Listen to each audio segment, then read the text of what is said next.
Hi, this is State Representative Rob Martwick, and this is my third Facebook Live update of the day. It's been a busy day and a good day here in the General Assembly. So, as I told you earlier today, I passed a bill 18-1 out of the Elementary and Secondary Education Committee, which provided for an elected representative school board for the Chicago Public Schools. That's the K through 12 schools in Chicago. But I wasn't done. I believe that there should be elected representation in any form of government, right? Isn't that one of the principles of our democracy? No taxation without representation. Well, guess what? We're not only the only school district, K through 12, in the state of Illinois that has an appointed school board, but we're also the only community college district in the state that has an appointed community college board. And so this afternoon, just got done at 4 o'clock, I was in the Higher Education Committee where I presented a bill, House Bill 1776, as if that number isn't just perfect. House Bill 1776 provides for an elected Board of Education for the city college system. And this would allow our community colleges, again, to have that same opportunity, our citizens to have the same opportunity to elect the people who govern our city colleges as every other citizen in the state of Illinois. And so very proud about that bill. The one for CPS passed 18-1 out of the Elementary and Secondary Education Committee. The bill for city colleges passed unanimously. Democrats and Republicans agree that the best solution for problems in a democracy is not less democracy, it's more democracy. And so with me I have Tony Johnston, who is the president of the Cook County College Teachers Union, and they've been pushing for this bill. So Tony, tell the viewers today what you thought about what went on in the Higher Education Committee. Well, it was a great day, like Rob said. Rob's done a great job of getting co-sponsors. I've been working the halls as well, and it really showed today. We had a 19-0 unanimous vote for our bill. It takes it out of the committee and hopefully to the floor soon for a vote. And like Rob said, this is something that has been needed for a long time. We're the only community college district that does not have an elected school board. And this will give a voice to our communities in Chicago. It will give a voice to our students as well. And so we're very happy, and it's been a great day.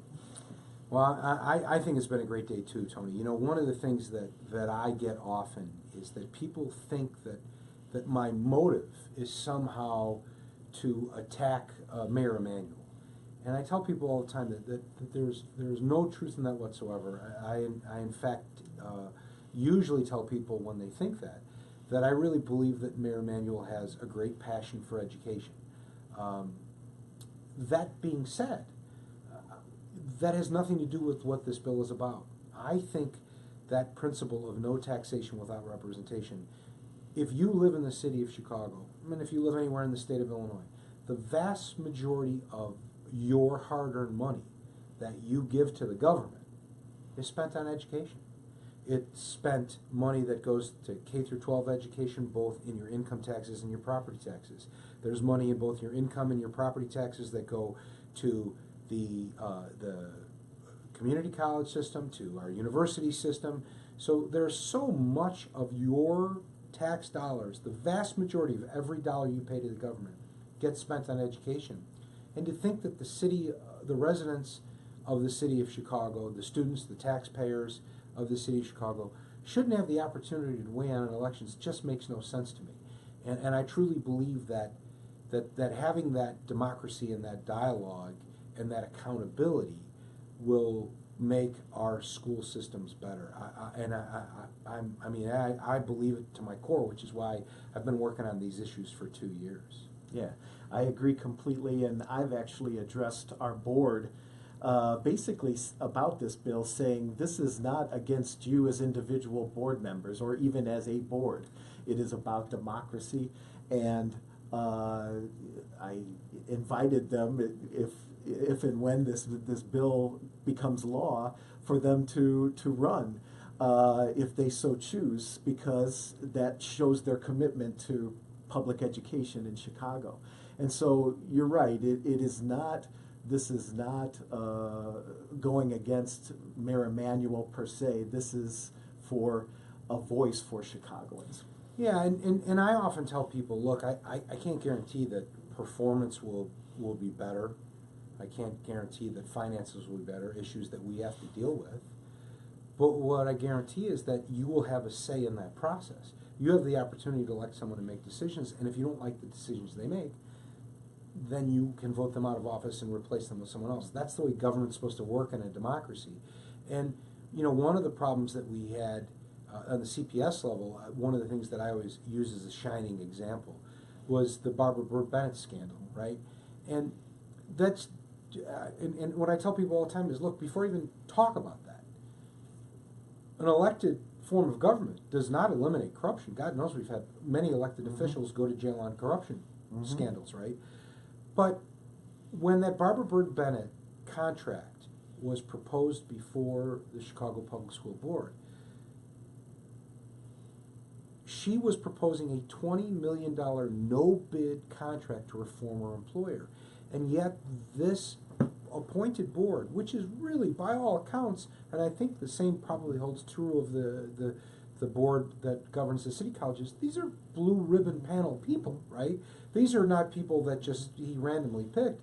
They have experience, they have great resumes, you'd be very impressed by them as individuals.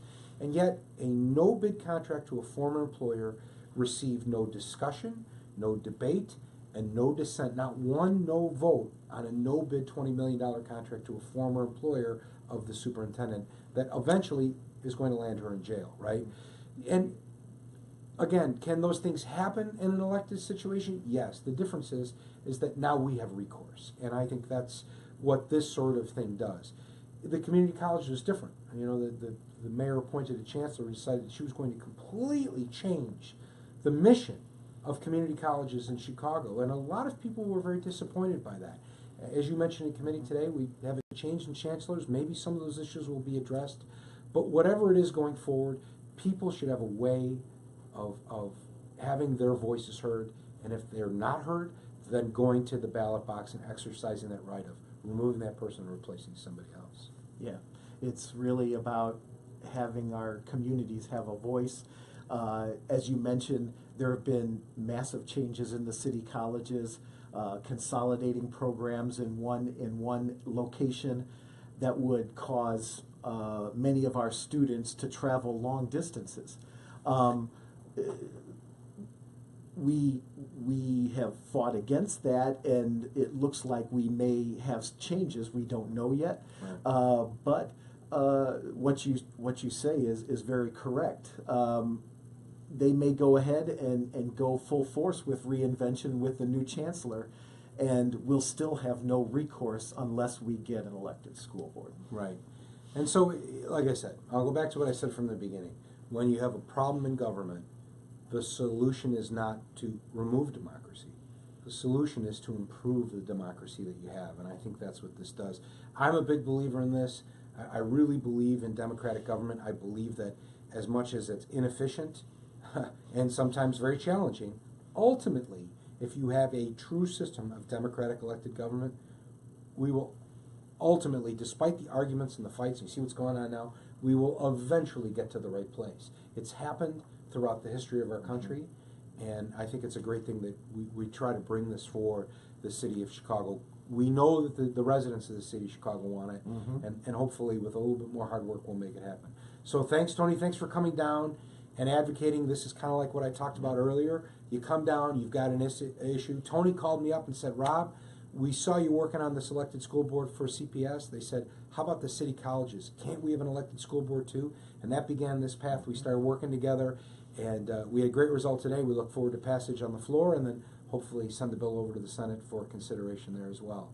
Yeah. So thanks for watching, everybody. Again, reach out if you have questions, concerns, comments. Happy to address them. You can also reach out to the Cook County College Teachers Union, and we'll be happy to have you join our push for elected democratic government for the city of Chicago.